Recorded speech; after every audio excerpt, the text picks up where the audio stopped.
Friends, QUOWETRY number 47 has the title, "The Shepherd Leader Willingly and for All Accepts Responsibility."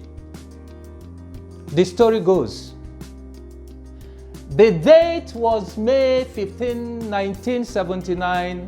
The head of state of Ghana at that time was the mustachioed General Fred William Akufo, the former head of defense staff who had toppled General Ignatius Kutu Achimpong, his boss, in a quiet coup d'etat and taking over governance.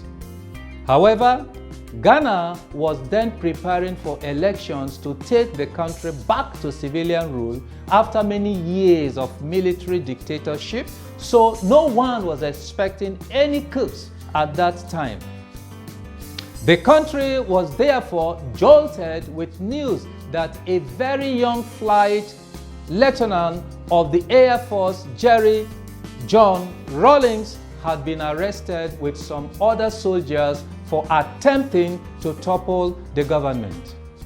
The newspapers were awash with the news, and the only broadcasting corporation then, being the state-owned Ghana Broadcasting Corporation, aired it. Few had known the young flight lieutenant then, so even when he and his men were screened on the only television station, then he was acknowledged by only few as someone whom they knew. Flight Lieutenant Rawlings had therefore barged onto the political scene from virtually nowhere. Yet, within a day, he had become a hero whom all were proud of. How? Because they might be killed for attempting coups.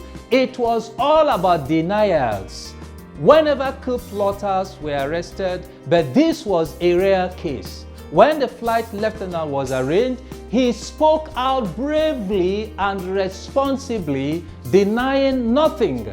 He declared that he really had meant to bomb several installations and topple the government because of the bad leadership under which most Ghanaians were suffering.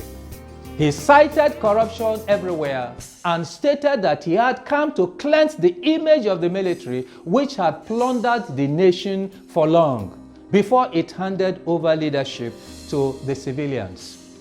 Nobody could believe their ears. Was this soldier totally unafraid of death?